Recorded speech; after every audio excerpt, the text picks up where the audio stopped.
바로 저희는 조금 더 축소해서 구체적으로 현안 상황에서 말씀을 좀 드리도록 하겠습니다. 코레일 네트워크스는 한국철도공사의 자회사이자 국토교통부 산하 기타 공공기관으로 분류되어 있습니다. 국토부의 소관기관이죠. 전체 직원은 한 1,780명, 1,800명으로 구성되어 있는데 약 90% 넘게가 비정규직, 무기계약직 노동자들입니다. 물론 하는 일은 너무 많습니다. 주요 업무를 잠깐 설명을 드리자고 하면은 전국의 130개역 전철, 철도 고객센터, SR 고객센터 상담, 그 다음에 서울역 주요 KTX 승차권 발매, 안전을 지키는 질서 지킴이, 도심공항 터미널 공항 리무진 체크인, 수화물, KTX 특송, 셔틀버스, 전국의 156개역 철도 주차장의 업무를 하고 있습니다. 아마 어마어마할 겁니다. 그런데 전체 비정규직 노동자의 89%가 최저임금을 받는 노동자들입니다. 이유는 지금부터 좀 설명을 드리겠습니다. 그 바로 밑에 테이블을 한번 보시면 조금 더 명확해지실 건데요. 테이블에 광역철도라고 써져 있는데 4급의 맨 하단 매니저 1근이 있을 겁니다. 임금이 기본급입니다. 117만 2천 원 좀 기억을 해주시면 좋겠습니다. 매니저 1근이 117만 2천 원인데 위로 조금만 올라가면 2급 위탁 역장이 있습니다. 아마 1년 제가 좀 전에 얘기한 게 1년 차 바로 영무원의 임금인데요. 기본급인데요.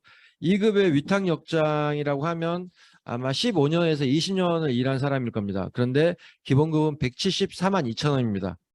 1년 일한 노동자보다 15년, 20년 일한 노동자가 임금이 더 적습니다. 이유는 뒤로 가서 좀 설명을 드릴게요. 밑으로 좀 내려주시면 좋겠습니다. 2019년부터 현재까지 코렐 네트워크스는 제대로 된 임금 협약을 맺지 못하고 있습니다. 이유는 기타 공공기관이라는 이유로 무기계약직의 임금 또한 기재부의 총액 인건비 인상률 제한을 받는다는 이유이기 때문입니다.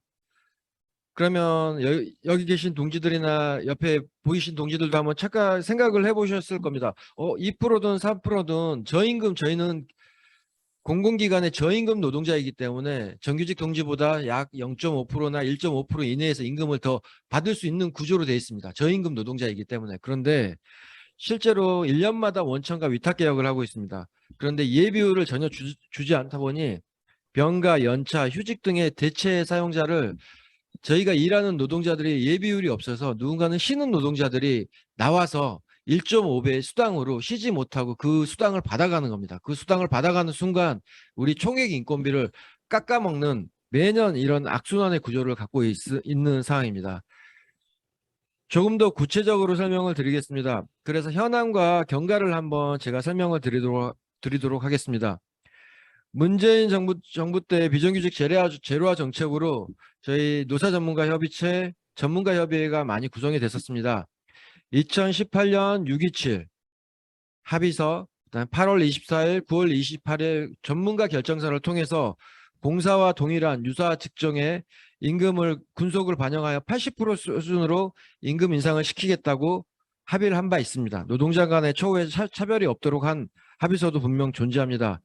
이에 따라서 2019년도에 임금 인상을 하려고 했더니 결국엔 철도공사가 더한 이 합의서를 지키지 않고 그보다 못한 인건비를 지급하겠다고 해서 코렐 네트워크스는 2019년 9월, 11월 경고파업 및 원하청 공록파업을 진행해서 노사전문가 합의서를 쟁취를 했죠.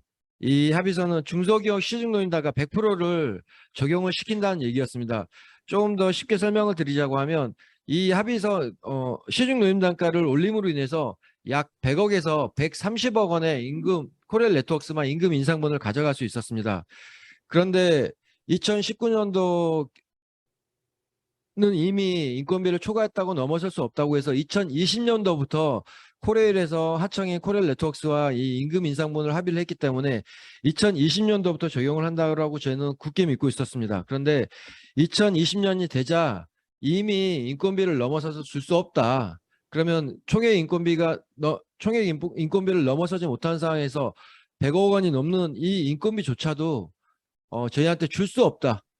이유는 기타 공공기관이기 때문이라는 말도 안 되는 이 상황을 저희는 맞닥뜨려야 했습니다. 그래서 어떻게 알겠습니까? 저희는 2020년에 총파업을 할 수밖에 없었습니다.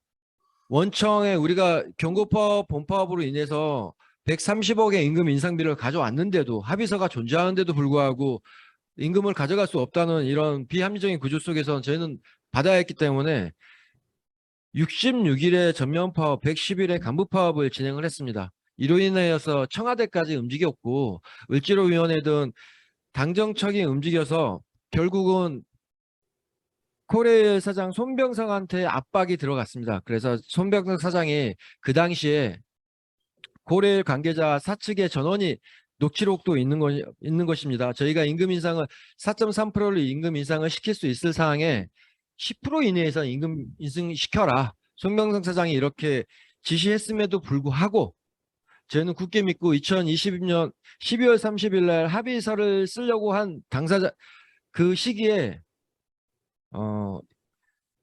당시 대표이사 직무대행 이범주가 철도 퇴직자입니다. 이범주가 사직서를 쓰고 도망간 상황이 발생을 했습니다. 대표이사가 있어야 사인을 할 텐데 사인을 해야 될 그 시간에 임금을 올려줘야 될 그 시간에 사표를 쓰고 도망가 버리자 임금 교섭을 했던 당사자들도 병가 쓰고 연차 쓰고 나와버리지 않는 상황이 발생했습니다. 그러다 보니까 기타 공공기관이다 보니까 하루 이틀 버티다 보니 불용 처리됐고 여기에서 저희는 어찌할 바를 몰랐습니다. 그런데 여기에서 조금 더 이해가 저희는 가지 않았습니다. 이범주가 명예퇴직 조건으로 2억 원을 철도공사에 반납을 하고 2020년 12월 3일 날 이사직을 수행했는데 12월 30일 날 1개월도 되지 않는 상황에서 명퇴금 2억 원을 버리고 나서 사퇴를 했다는데 저희는 이해를 할 수가 없었습니다. 그런데 이해가 가는 구조가 바로 발생을 했습니다.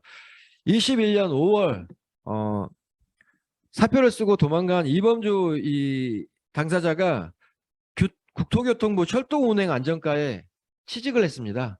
근데 철도운행안전과는 5년까지 임기 보장을 받습니다. 그래서 제가 이 인간이 잘 근무하고 있나 오늘 한번 들어가 봤더니 아직도 철도운행과에서 잘 근무를 하고 있습니다.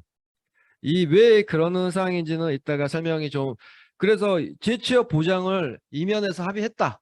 저희는 합리적인 의심을 할 수밖에 없었습니다. 이렇게까지 저희 공공기관의 저임금 노동자들을 이렇게 막아설 수밖에 없는 상황을 결국엔 국토교통부 기재부가 막아설 밖에 없었구나라고 생각을 하고 있습니다. 여기에서 저희는 시사점과 의견이 좀 있습니다. 코렐 네트워크스는 잠깐 시사점을 내면 변형 직무급제로 인해서 호봉제와는 달리 임금 인상 요인이 최저임금 인상률 외에 별도로 존재하지 않습니다. 기타 공공기관에 속해 있다 보니 물가가 올라도 임금에 전혀 반영되지 못하고 총액인건비 인상률 제한으로 인해서 저임금 구조는 이미 고착화가 된 지 수년이고 초우 개선 또한 불가합니다. 자본과 정권의 합동 대응 속에서 목적을 달성하기가 쉽지 않는 상황입니다. 그래서 저희는 의견을 좀 내도록 하겠습니다. 코렐 네트워크스는 2019년 원하청 공동토쟁을 통해서 원청으로부터 일정한 결과를 이끌어낸 바 있습니다. 이러한 우려 때문에 코렐 네트워크스는 2020년 파업에 들어가기 전에 공공운수 하반기 투쟁에 복무하면서 연쇄 파업을 기대하고 공동파업을 기대했지만 실질적으로 코로나 상황에서 외로운 투쟁을 진행할 수밖에 없었습니다. 기재부 총액 인건비 제도는 사실상 공공노동자들의 임금 교섭권을 제한하는 것으로 결국 자본과 정부의 노동자들의 권리를 빼앗는 것임에 현장이 이미 받아들이고 있는 상황입니다. 코렐 네트워크스는 파업 투쟁에서 보는 바와 같이 당시 공공운수 노조 하반기 투쟁을 추진하기로 했으나 각 단사들의 이러저러한 이유로 산별의 계획을 실천하지 못하는 상황이 발생했습니다. 이래서 의견을 내도록 하겠습니다. 그럼 결국은 어떻게 해야 되느냐? 정부의 모범 사용자 역할을 강화시키기 위해서 노동교섭 제도의 틀을 구체화하는 투쟁을 한번 만들어 보자. 그런데 노동자 코렐 네트워크스 단사의 투쟁으로 공공의 다른 단사의 투쟁으로만 되는 상황이 아니다 보니 단사의 역량으로 힘의 한계가 분명히 존재하니 공공의 노동자들이 공동 전선을 형성하고 산별 차원의 적극적인 총력 투쟁이 필요하다라고 생각합니다. 이상 조금 부족했지만 이상 의견을 마치도록 하겠습니다. 이상.